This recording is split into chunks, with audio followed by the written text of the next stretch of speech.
अब मान लीजिए कि आपके और मेरे बीच में एक कॉन्ट्रैक्ट हुआ जिसमें मुझे 1000 बैग्स प्रोड्यूस करके आज से ठीक 10 दिन बाद आपको देने थे, ठीक है। लेकिन 10 दिन बाद मैं आपको वो बैग्स नहीं पहुंचा पाई, जिसके कारण आपका 10,000 रुपए का नुकसान हो गया।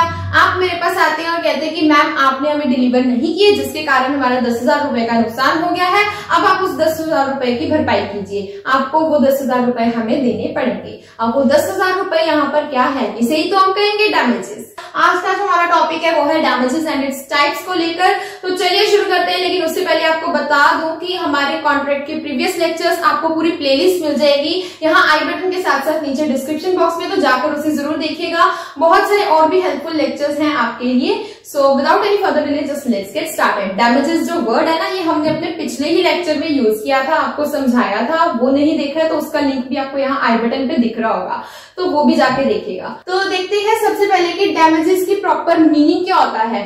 मतलब monetary compensation allowed to injured party.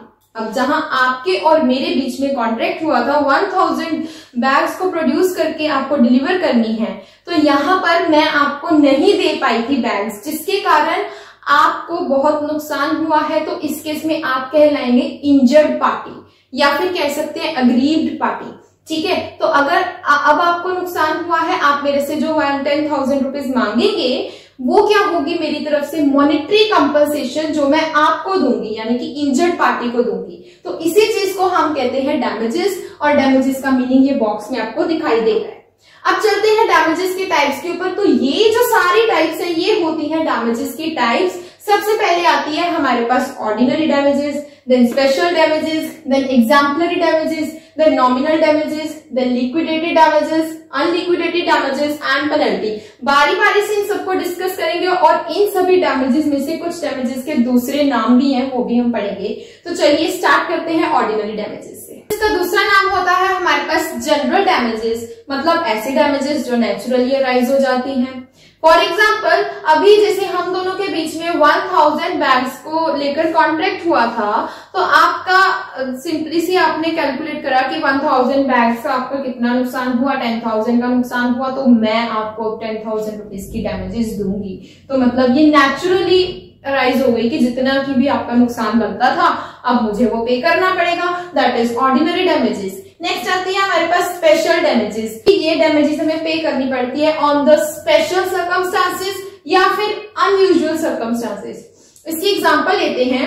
जैसे मान लीजिए कि आपने मेरे से एक कॉन्ट्रैक्ट किया जिसमें मैंने आपको एक वॉच देनी थी, जिसकी कॉस्ट आपको पड़ रही थी 100 रुपीज, लेकिन जब मैंने वो डिलीवर करनी थी मैं वो डिलीवर नहीं कर पाई उस टाइम पर, तो जिसके कारण क्या हो गया, ब्रीच ऑफ कॉन्ट्रैक्ट हो गया।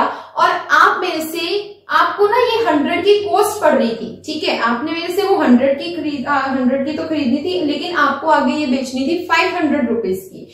तो मतलब आपका वो जो प्रॉफिट आ गया ना ऊपर वाला, वो भी आप मेरे से ही क्लेम करेंगे। आप कहेंगे कि आपका वो 400 का जो ऊपर वाला प्रॉफिट था वो भी आपको नुकसान हुआ है, तो मुझे वो भी जब पे करना पड़ेगा, तो वो जो डैमेजेस होंगे उसे हम कहेंगे स्पेशल डैमेजेस, ठीक है। ओके, तो डियर नेक्स्ट आती है हमारे पास एग्जाम्पलरी डैमेजेस, जिसका दूसरा नाम होता है विंडिक्टिव डैमेजेस। तो एग्जाम्पलरी डैमेजेस तब इम्पोज की जाती हैं जब मॉनेटरी डैमेजेस एडिक्वेट नहीं होती हैं। मतलब मान लीजिए कि कोई ऐसा कॉन्ट्रैक्ट का ब्रीच हो गया है जहां पर दूसरी पार्टी को सिर्फ पैसे की तरफ से फाइनेंशियल लॉस नहीं हुआ है, सिर्फ पैसे की तरफ से लॉस नहीं हुआ है, बल्कि उसे कोई इमोशनल लॉस हुआ है, या फिर कह सकते हैं कि उसकी रेपुटेशन को या उसके बिजनेस की रेपुटेशन को लॉस हुआ है। तो इस केस में जो कोर्ट है वो एग्जाम्पलरी डैमेजेस इम्पोज करता है। और एग्जाम्पलरी डैमेजेस को सिर्फ और सिर्फ इसलिए नहीं इम्पोज किया जाता है कि मॉनेटरी कंपनसेशन मिले, बल्कि इसलिए भी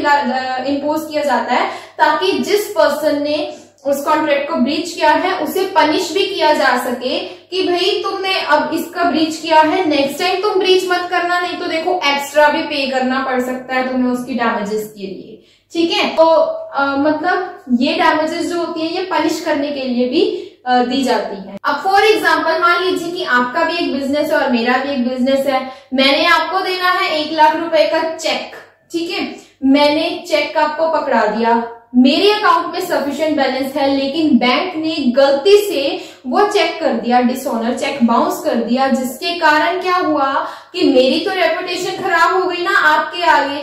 तो क्योंकि मेरे बैंक में सफिशिएंट बैलेंस भी था, लेकिन फिर भी मेरी रेपुटेशन खराब हो गई है। यहाँ पर बैंक की गलती है, बैंक की गलती है, जिसके कारण मेरी रेपुटेशन खराब हुई है और बैंक के ऊपर कोर्ट एग्जाम्पलरी डैमेजेस लगा सकती है, इम्पोज कर सकती है।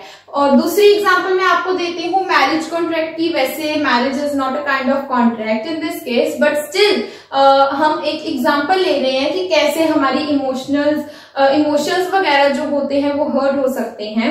मैरिज के कॉन्ट्रैक्ट में मान लीजिए कि ए पर्सन की बी पर्सन से शादी हो रही है, ठीक है, बी इज अ गर्ल। अब बी की तरफ से सारी तैयारियां हो चुकी हैं, सब अरेंजमेंट हो गया है शादी का, और एंड पे ए जो है वो वहां पर आता ही नहीं है शादी करने के लिए बी से, जिसके कारण उनका सिर्फ फाइनेंशियल लॉस नहीं हुआ है, अरेंजमेंट्स करने का लॉस नहीं हुआ है, बल्कि उनके इमोशंस के भी बहुत ज्यादा लॉस हुआ है। उसकी फैमिली, गर्ल की जो फैमिली है उसके इमोशंस का, एंड गर्ल के अपने इमोशंस भी है, उन सब का बहुत ज्यादा हर्ट हुआ है, जिसके कारण कोर्ट इनके ऊपर, इस केस में जो लड़का है उसके ऊपर लगा सकती है exemplary damages. So the next kind of damages are nominal damages. Nominal damages तब होती हैं जब कोई लीगल रॉन्ग तो हुआ है जिसके कारण कॉन्ट्रैक्ट का ब्रीच हुआ है, लेकिन एक्चुअल में कोई फाइनेंशियल लॉस नहीं हुआ है। मान लीजिए कि आपके और मेरे बीच में वो वॉच वाला कॉन्ट्रैक्ट हुआ था, मैंने आपको 100 रुपीज की वॉच देनी थी, ठीक है। अब जिस दिन मैंने आपको देनी थी, मैं आपको वो वॉच डिलीवर नहीं कर पाई, मेरी तरफ से हो गया ब्रीच ऑफ कॉन्ट्रैक्ट, ठीक है। अब आपने क्या किया कि जिस दिन मैं वहां पे नहीं पहुंच पाई, आपने किसी और से सेम वॉच सेम कॉस्ट के ऊपर लेकर आगे सेल कर दी है। आपका तो काम हो गया ना, मेरी तरफ से नहीं मिली तो दूसरी तरफ से आपने ले ली, लेकिन स्टिल जो मैंने ब्रीच किया है, आपको तो कोई फाइनेंशियल लॉस नहीं हुआ, लेकिन स्टिल जो मैंने ब्रीच किया है उसकी पनिशमेंट देने के लिए मेरे ऊपर इम्पोज हो सकती है नॉमिनल डैमेजेस, ठीक है। मतलब जहां पर कोई फाइनेंशियल लॉस नहीं भी हुआ है, लेकिन स्टिल कुछ डैमेजेस इम्पोज कर दी जाती हैं, तो ऐसे डैमेजेस को हम बोलते हैं नॉमिनल डैमेजेस।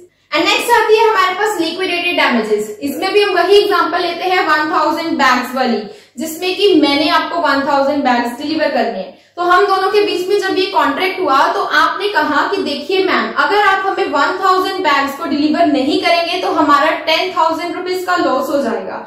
तो अगर आप नहीं करेंगे तो आपको वो 10,000 रुपीज तकरीबन जितने भी बनते हैं 10,000 वो आपको पे करने पड़ेंगे। तो मैंने कहा ठीक है, लेकिन अगर मैं आपके पास 10 दिन बाद ये बैग्स लेकर आऊं और आप अगर मेरे से तब ना खरीदें तो मेरा भी 10,000 रुपीज तक का तकरीबन लॉस हो जाएगा, तो आपको भी वो 10,000 रुपीज पे करने पड़ेंगे। तो यहाँ पर हमने तकरीबन जो एस्टिमेटेड अमाउंट करके हमने एक पहले से ही डैमेजेस रख ली है कि अगर ब्रीच होता है कॉन्ट्रैक्ट का तो कितनी हमें डैमेजेस पे करनी पड़ेंगी। ये जो प्री एस्टिमेटेड डैमेजेस होती हैं उन्हें ही हम कहते हैं लिक्विडेटेड डैमेजेस, ठीक है। एंड अनलिक्विडेटेड डैमेजेस कौन सी होती हैं? जो हमने पहले से एस्टिमेट नहीं करी होती, सिंपल, उन्हें हम कहेंगे अनलिक्विडेटेड डैमेजेस। सो नेक्स्ट जो टाइप आती है हमारे पास वो आती है पेनल्टी की। तो पेनल्टी सिंपली बड़ी बार आपने नाम सुना होगा। अब सेम एग्जांपल से चलते हैं कि क्या होता है। जैसे हम दोनों के बीच में वो 1000 बैग्स का कॉन्ट्रैक्ट हुआ था, और जब कॉन्ट्रैक्ट हुआ तभी हमने बोल दिया कि अगर ये हम दोनों पार्टीज में से कोई भी इस कॉन्ट्रैक्ट का ब्रीच करेगा तो 10,000 की भरपाई तो करनी ही पड़ेगी, साथ ही साथ 5,000 रुपीज ऊपर से भी पे करने पड़ेंगे, ताकि अगली बार तुम ऐसे ब्रीच ऑफ कॉन्ट्रैक्ट ना करो, ठीक है। तो ये जो 5,000 रुपीज और 10,000 रुपीज टोटल अमाउंट जो होगी इसे हम बोलेंगे पेनल्टी, ठीक है। तो मतलब ये भी हमने पहले से ही एस्टिमेट करके रख ली होती है। अब आप कहेंगे कि लिक्विडेटेड डैमेजेस में भी हम पहले से ही एस्टिमेट कर लेते हैं कि कितना हमारा नुकसान हो सकता है, और पेनल्टी में भी हम पहले से एस्टिमेट कर लेते हैं। तो इन दोनों में मैम डिफरेंस क्या है? देखते हैं लिक्विडेटेड डैमेजेस और पेनल्टी के बीच में डिफरेंस क्या है। पहले सिमिलैरिटी तो यही है कि इसे भी पहले से ही प्री एस्टिमेट कर लिया जाता है और पेनल्टी को भी प्री एस्टिमेट पहले से ही कर लिया जाता है, ठीक है। लेकिन जो लिक्विडेटेड डैमेजेस होती हैं इसे कोर्ट ना तो इंक्रीज कर सकता है और ना ही डिक्रीज कर सकता है। क्यों? क्योंकि ये हमारा एक्सपेक्टेड लॉस होता है, हमने पहले से ही एक एस्टिमेट किया होता है कि हमारा तकरीबन इतना लॉस होगा, अब जितना बनता है उतना तो पे करना ही पड़ता है, तो इसलिए ना तो इसे कोर्ट इंक्रीज कर सकता है ना ही इसे डिक्रीज कर सकता है। लेकिन जो पेनल्टी होती है ये अनरीजनेबल भी हो सकती है। मतलब मान लीजिए कि 10,000 तक का आपका लॉस हुआ है, ठीक है, कॉन्ट्रैक्ट ब्रीच होने से, लेकिन जो ऊपर हमने पेनल्टी लगाई है वो लगाई है 1 लाख की, ठीक है। तो 10,000 के ऊपर सिर्फ 10,000 रुपए के ऊपर 1 लाख तक की पेनल्टी बहुत ज्यादा अनरीजनेबल हो जाती है। तो कोर्ट इस केस में पेनल्टी को डिक्रीज कर सकता है। तो कितना बड़ा डिफरेंस है देख सकते हैं आप, ठीक है। नेक्स्ट है कि लिक्विडेटेड डैमेजेस में सिर्फ और सिर्फ जितना हमारा लॉस होता है, एक्सपेक्टेड लॉस होता है ना, उसी की एस्टिमेशन होती है, उसी का ही अंदाजा लगाया जाता है। लेकिन पेनल्टी में क्या होता है, ये पेनल्टी पे करनी पड़ेगी अगर तुमने ये ब्रीच किया, मतलब उसे वार्निंग सिग्नल देना है कि तुम्हें ब्रीच नहीं करना है, ठीक है। तो ये अमाउंट इसलिए रखी जाती है इसमें। यहाँ पर जो लिक्विडेटेड डैमेजेस होती है उसकी अमाउंट किसके बराबर होती है, एक्सपेक्टेड लॉस की, जितना भी हमारा लॉस हो रहा होता है उतनी ही डिमांड की जाती है। लेकिन पेनल्टी बहुत ज्यादा होती है एक्सपेक्टेड लॉस से, ठीक है। यानी 10,000 रुपए का लॉस हुआ है तो 1 लाख की पेनल्टी भी हो सकती है ऊपर, ठीक है। नेक्स्ट होता है लिक्विडेटेड डैमेजेस का पर्पस क्या है, तो ये इसलिए रखी जाती है क्यों, ताकि किसी दूसरी पार्टी को ब्रीच ऑफ कॉन्ट्रैक्ट हो जाने की वजह से कोई लॉस सफर ना करना पड़े, उसे सेव करने के लिए लिक्विडेटेड डैमेजेस होती हैं। लेकिन जो पेनल्टी होती है वो इसलिए रखी जाती है ताकि ये पेनल्टी की अमाउंट के डर से कोई भी पार्टी कॉन्ट्रैक्ट को ब्रीच ना करे, कॉन्ट्रैक्ट को परफॉर्म करे। उसको फोर्स करना है पार्टी को कि आपको ये कॉन्ट्रैक्ट परफॉर्म करना पड़ेगा, अदरवाइज ये पेनल्टी है, आपको पे करेंगे, ठीक है, सॉरी आपको पे करनी पड़ेगी। तो आई होप गाइस आपको ये आज का लेक्चर समझ में आ गया, नहीं समझ में आया कुछ भी, कोई भी पॉइंट तो आप नीचे कमेंट सेक्शन में पूछ सकते हैं। मिलते हैं हम अपने नेक्स्ट लेक्चर में, तब तक के लिए बाय बाय गाइस।